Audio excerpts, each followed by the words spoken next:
All right, next is, putting on my glasses, regulatory strategies for housing affordability in choice, quick fixes, and bigger steps. Jason?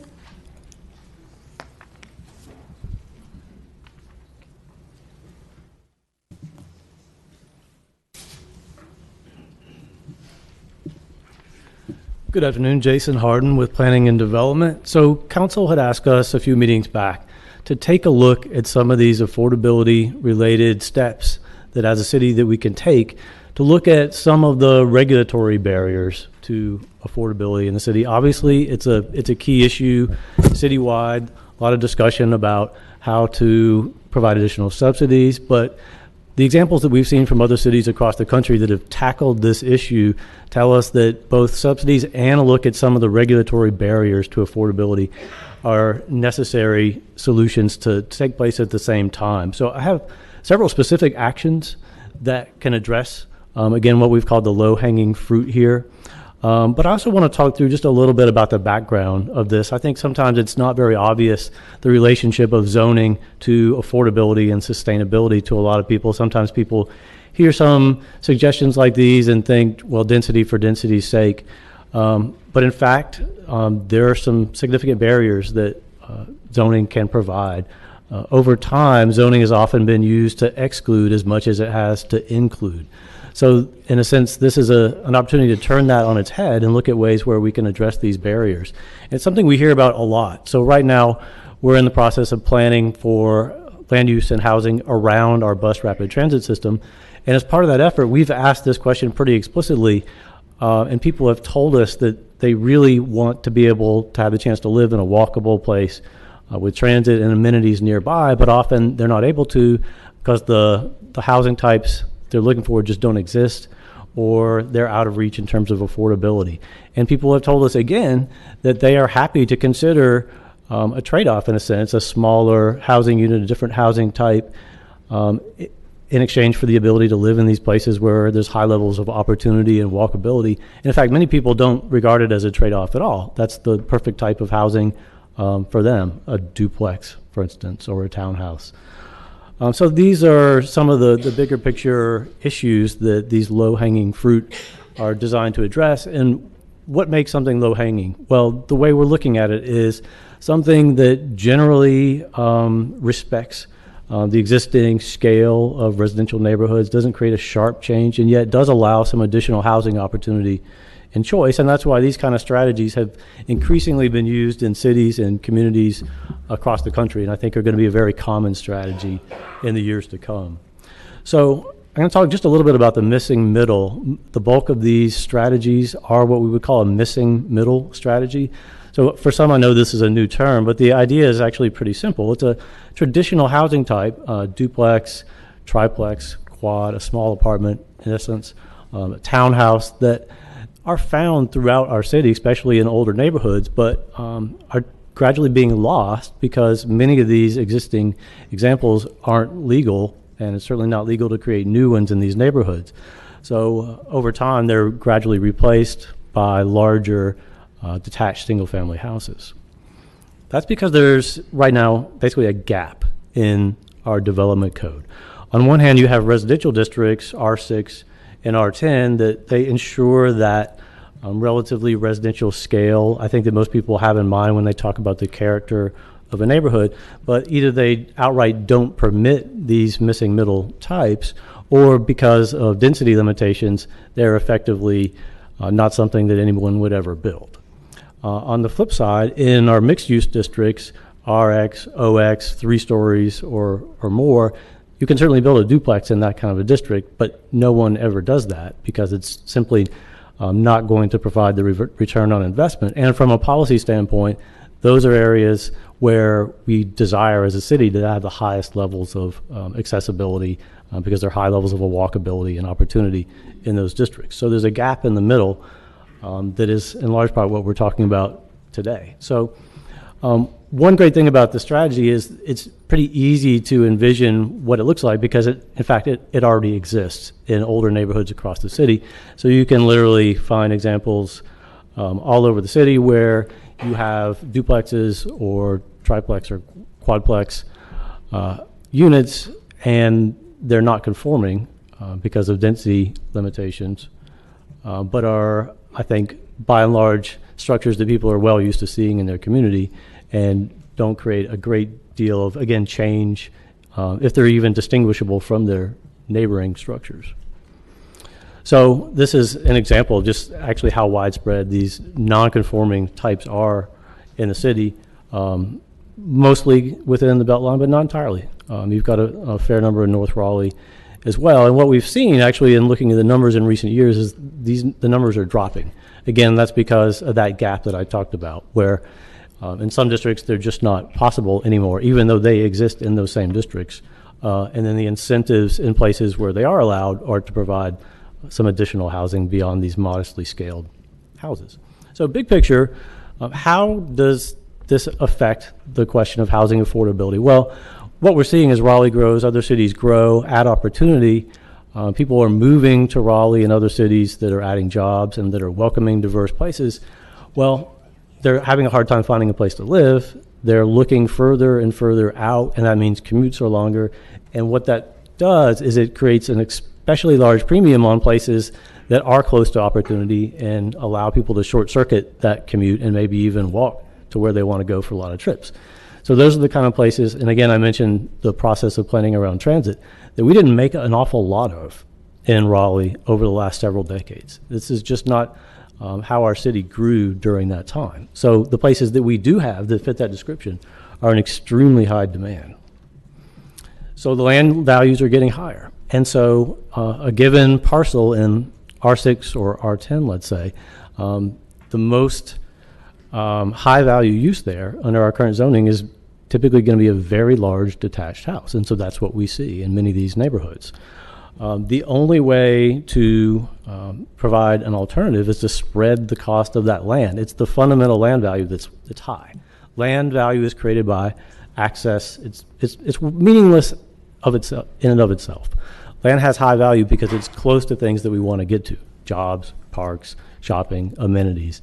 So when the land value gets that high, the only option for addressing that is to share the cost of that land, to spread it across additional housing units and allow much less expensive housing and allowing more people to live in these high opportunity areas. So, and the structures that we're talking about may look similar to, even identical from, or smaller than newer detached houses. So just as an example, the two there, the top would be legal in most of these districts. The bottom example, a duplex, would not be. It's also important to think about sustainability as well, not just affordability. The city has a goal set by City Council to dramatically reduce carbon emissions over the next several decades. I think the perception is often that tackling climate change is something that happens in DC, and that there's a lot of paralysis on that issue. In fact, a lot of the changes that are going to be necessary as a society to meet those kinds of carbon reduction are going to come from things that local governments do have control of: how we get around, transportation, building types. And so this is an example of how local government can take some actions that do directly address climate change. So this is a chart that illustrates average per unit energy use by housing type.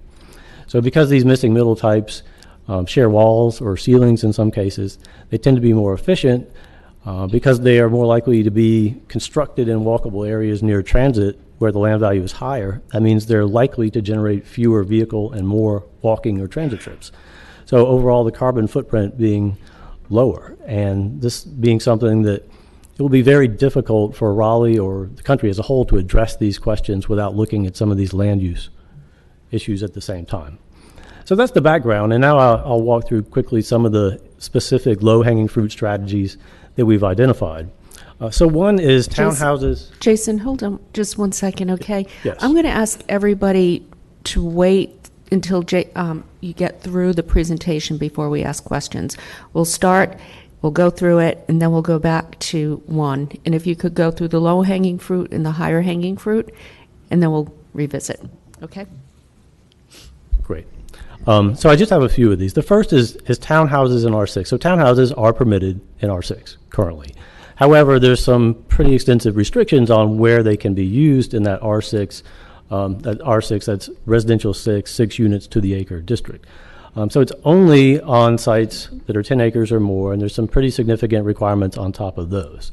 We've also seen some recent trends in rezoning where someone will request R10 to allow townhouses, but include a condition that brings down the density to 6 or 8 units per acre.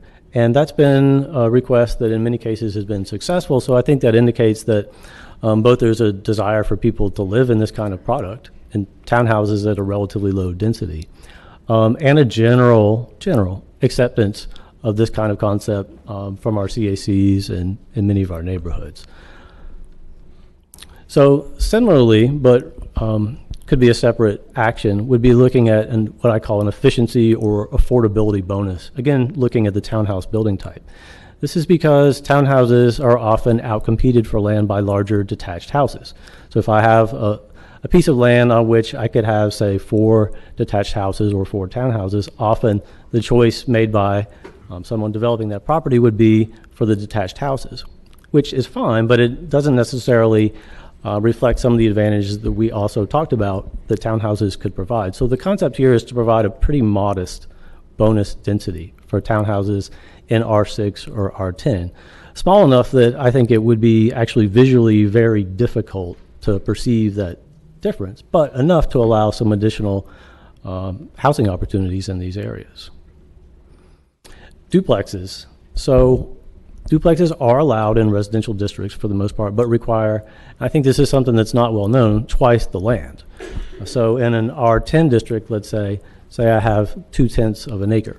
I could either provide 2 detached houses or only 1 duplex. I think most people have the perception that you could do 2 duplex, each with 2 units, but that's not the case because of the density limits set by the code. So the solution here would be in R6 and R10 to allow duplexes at the same, as long as they meet the same dimensional and other setback and lot standards as detached houses, to simply allow those regardless of the density. And potentially to consider that same approach in other districts as well. This one is more of a quirk of the code, and it has to do with transition requirements. So we've now moved away from those missing middle examples. This has to do with apartments in 3-story mixed-use districts. So in an RX district, the only transition required between that building and an adjacent residential district is a 10-foot separation. But the exact same building in a different mixed-use district, again, being used for apartments for residential uses, just because it's in a neighborhood mixed-use or community mixed-use district would require a larger transition. So the solution here is simply to tie the transition to the building type and the use, not the zoning district. And then finally, senior housing. There are minimum lot sizes for what we call continuing care retirement communities. That's where you have a rest home and also some other housing types to enable potentially people to live there over time as their needs change and medical needs may increase. But there's a lot size limitation on these that tends to limit the number of available sites and or make them compete with commercial uses in mixed use districts where there is no lot size. So the suggestion here is to simply eliminate the limit. Obviously any retirement community is going to have a certain amount of space and space needs based on parking, landscaping, and so on, but a relatively arbitrary limit on what the minimum size is can be removed. So those are what we call the low-hanging fruit. There's some subjectivity there, but there are some other concepts that may be perceived as low-hanging as well. So one is, I talked a lot about duplexes and allowing them at the same dimensional standards as detached houses. Well, a similar approach would be for 3 or 4 unit apartments, allowing that same system to take place with those. And we saw examples of not just duplex, but 3 or 4 unit apartments across the city. So again, a fairly common housing type in older neighborhoods. And then what we have started to call a TOD-R district. And this relates pretty directly to the planning work that we've been doing around bus rapid transit. And it's thinking about areas beyond the immediate core area of a BRT station where Certainly, the policy would be to allow much more housing and job opportunity. These are more residential areas, and it might be along the lines of the above item about the triplex and fourplex, allowing those in these places that are within walking distance of our highest levels of future transit, bus rapid transit, but outside the core areas. So I'd be happy to take questions, and what we've set up in terms of potential actions or next steps for the council would be for each of these ideas, including the higher hanging fruit. 3 options could be to go ahead and authorize a text change process. So that would enable planning commission and additional community feedback and review on these ideas before coming back to council. Could refer to a committee for additional conversation and discussion, or could, in some cases, if there's a desire to have a specific outreach before authorizing a text change, then we could come up with a plan, strategy for that kind of community outreach. So with that, I'm happy to take any questions that y'all have. Okay, so first thing, the TOD district, I would like to send that to the Transportation and Transit Committee for study and recommendation. If the full council... that'll be perfect, because we're actually looking to refine the TOD and put some standards in once the equability study, all that information comes in. So I will accept that. That's not a problem. Okay, do we need a vote on that? No. Do we need a vote on that, sending this to committee? Without any objections? Okay, so that's one answer. I know other people have lots of questions, I think. Councilor Stewart, you were first. I'm eager. This is amazing. I'm very, very excited about everything that's coming out of this report today. So thank you so much, and thank you for wrapping it in the context of climate change and sustainability. I know that speaks to me personally. I do have one question about the duplex proposal. If we were to move forward with a text change, I would also want to make sure that if a duplex is torn down, that it would be able to be rebuilt. So would this proposal in front of us, obviously we need to craft the text change, but would it cover that? Yes, it certainly would. Okay, great. That's my first question, but I'll let others ask. No, what's your second going? Did we talk about frontage? I know it was in the backup, but I can't remember if we brought up the frontages piece. One of the things, I know we had it in the previous Healthy Neighborhood Committee meeting, and I struggled a lot with getting my head around what exactly this meant for missing middle. Oh, you mean DE? Yeah, the detached frontage, yeah. Mm-hmm. And so I'm wondering, it's more of a request as we head into directing some of these things, but if we could get a better understanding and even visualization of what this means in terms of missing middle, I think that would be really helpful. I feel like it's somewhere I don't know where it is, but it's somewhere I'm not quite grasping. So I would love better visualization, sure. Please. That's absolutely something we can provide, either in the form of a memo to council, or if there's a desire for some committee work on that. I think if you put something together with strong visuals and examples, and that was included in the city manager's report, that would be great. I know the city manager's report this time around with the tiny homes and whatnot, having the visuals was really helpful. So let's do that with the frontage piece. Great, thank you. Great. Councilor Martin?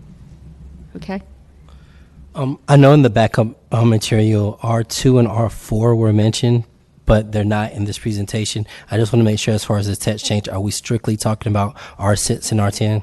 For the most part, I think it's your option, and specifically with the duplex concept, did want to put that out there as a question for council. So there's a couple different routes that y'all can take on that. You could go ahead and say it should either be R6 and R10 or not, maybe include all the other districts, or that could be a specific question to pose to the Planning Commission in their review and to develop a recommendation on that question. Okay. For me, I think going forward with R6 and R10 is good.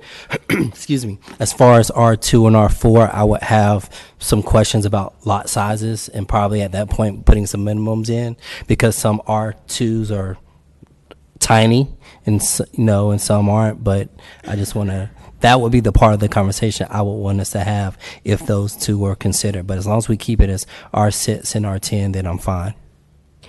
So I have a question related to this. Currently, I think the stat is you can't build a townhome in about 80% of the city. If we add R6 and R10 to those zones, what's the percentage change in that? Is it? It would drop. There still are obviously a lot of districts in Raleigh that are R1, R2, and particularly R4. That's the largest single residential district.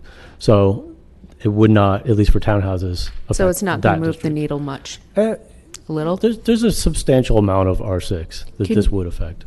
In the manager's report, could you include that in there, just so we understand what the numbers look like? I like data. All right. Councilor Melton, I know you had a question. Was the hold your questions to the end comment directed at me? I don't have a lot of questions for this one. Okay, I thought your face said otherwise, but or you were just I do have smiling a at question. me. Okay. I also want to say thank you for including the examples of the missing middle that's already on the ground. I think that with as we have these conversations, it's easy for folks to be afraid of what change may look like.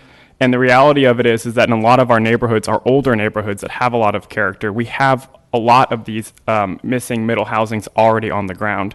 And I live in one of them, those neighborhoods, and you wouldn't even, unless you're really trying to tell, you can't even really tell it's a duplex or a triplex or a fourplex. So I think as we're moving forward, we have a finite amount of land. And so if we don't make the best use of it, we're going to run out and we have to find places to house people. So my question is, in the presentation, it seems to be a distinction between the duplexes and then triplex, fourplexes. Is there a reason for that distinction, or could we be looking at them more holistic or together? The distinction is that the direction for council was to go after the lowest hanging fruit. And I think that some of the communities that have gone a little bit bigger on that question and looked at triplexes and fourplexes at the same time, they've had a little bit more of a community outreach process on that. So that's the distinction, that if council wants to go ahead and proceed, I think the duplexes are something, again, I think there's a perception that you already can build a duplex on a detached house size lot. I think for many people, a 3 or 4 unit apartment, that's not something that they've thought about as much. So could require some more outreach. Again, one person's low-hanging fruit, though, is another's coconut, so there's some discretion here. But if we're looking at duplexes as long as they meet the same dimensional requirements, wouldn't a triplex or a fourplex, if it could meet the same dimensional requirements of a 2-story house, I mean, that would fit in the same conversation? Yeah, they're typically regarded to be a classic missing middle housing type because, again, and the examples that we looked at illustrate that they're already here and in many cases are very similar to or indistinguishable from their detached neighbors. Okay, that's all I have. Thank you. Councilor Cox? I share Mr. Branch's perception of this. Definitely ready to move forward with R6 and R10, but I have reservations about R2 and R4. Thank you. Thanks, Jason. I want to make sure I got that right. One person's low-hanging fruit is another's coconut? That's right. Okay. Thanks for your work on this. I echo Councilor Stewart's thoughts and appreciation for your work on this. And I had a couple questions about the side on duplex and make sure I'm understanding this. The issue you've described as duplexes are allowed in residential districts but require twice the land. That's a requirement of our current code, is that? That's exactly right. So say a typical R6 lot based on the lot size, so 1/6 of an acre. So you can build a single detached house there. You could not build a duplex on that lot. It would require a lot double that size because the density calculation would mean that a duplex would breach that density limit. So in essence, it doesn't happen because if you have 2 R6 lots, the higher value for someone building that is going to be 2 detached houses. So higher value for them, but a less affordable housing product for the community. Got it. Thank you. And on the same slide, can you share a little more detail about how we would allow duplexes to be split across lots? Sure. So that goes to the idea that for many people, ownership itself would be an important part of that. So often a duplex might have one owner and then a renter, but for many people, it's going to be a more desirable product. And there are obviously tax and other benefits to owning rather than renting. So right now, that's not something that would be possible under the code. But the way we could shape this is, in essence, a duplex that would be, the building would be split over the lot line. Probably the best comparison I can think of would be a 2-unit townhouse. It would be essentially the same kind of product, so that each owner would own their portion of that building and the underlying lot. It's to provide, and we had a similar conversation with the cottage court text change. The way it previously had been created, it provided a lot of flexibility, but really only set up renter opportunities. The way it's been rewritten, it now allows fee simple lots.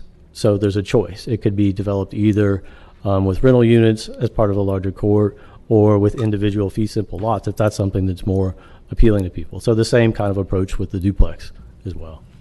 Great, that's very helpful. And finally, I'd just like to say thanks for including the issue of the senior housing and the minimum lot size. I appreciate the attention to that and think it's an important part of this effort.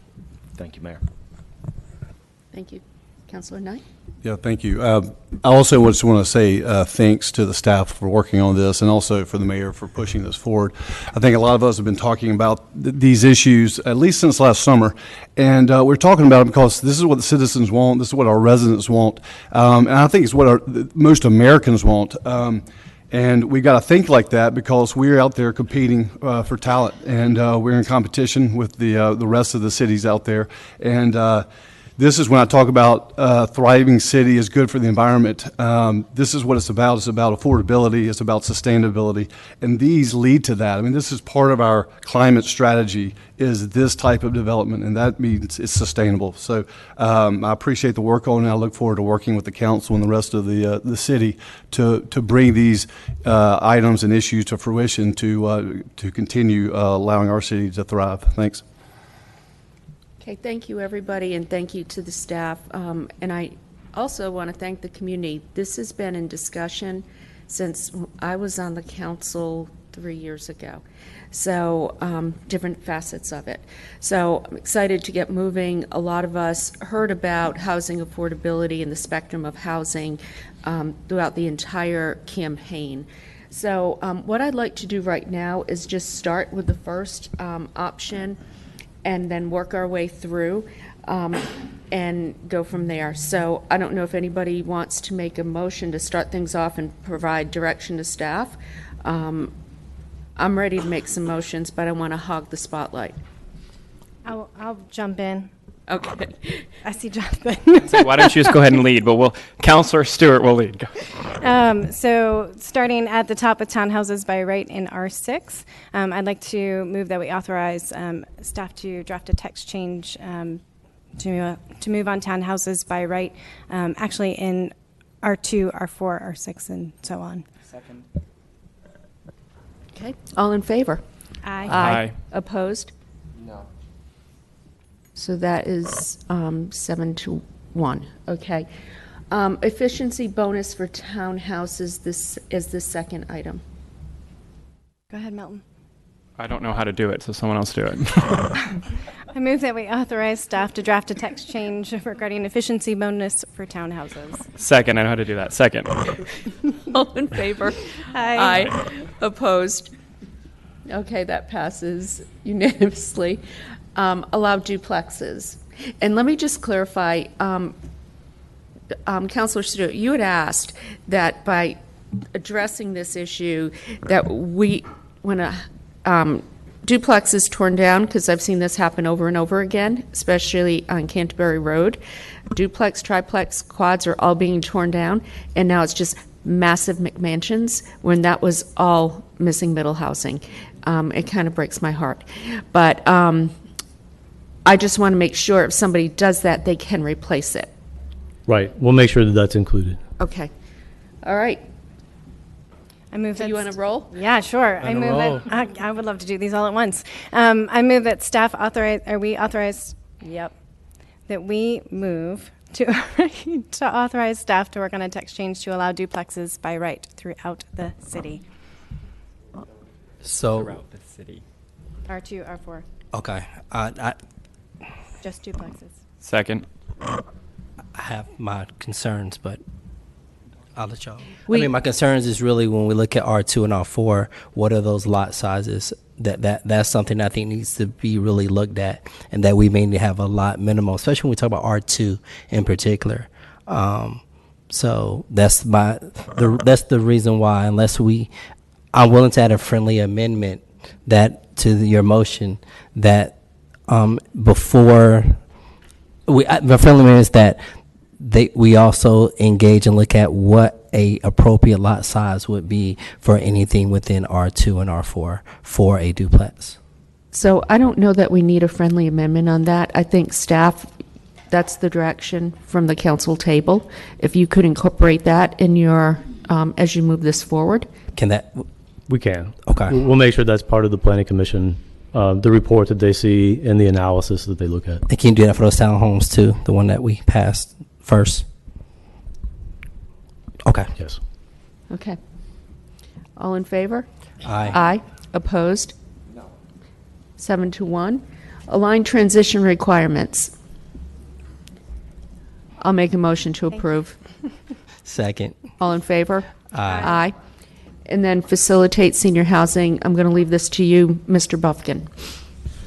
I move that council authorize a text change with respect to the facilitating senior housing item. All in favor?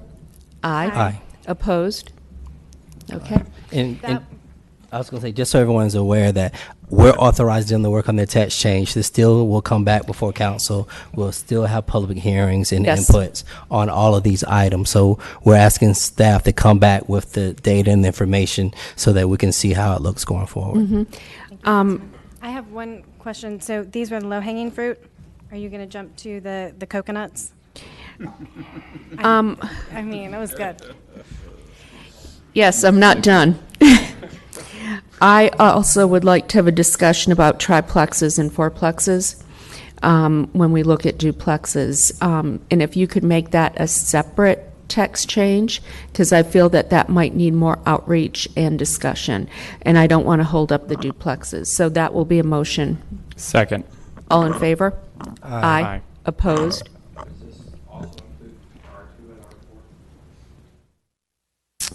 Yes. Okay. Then there's the DE frontage, but we're going to get that back. We're going to get as some more Oh, information. hold on. That was 7-1, correct? Yeah. Okay. Thank you.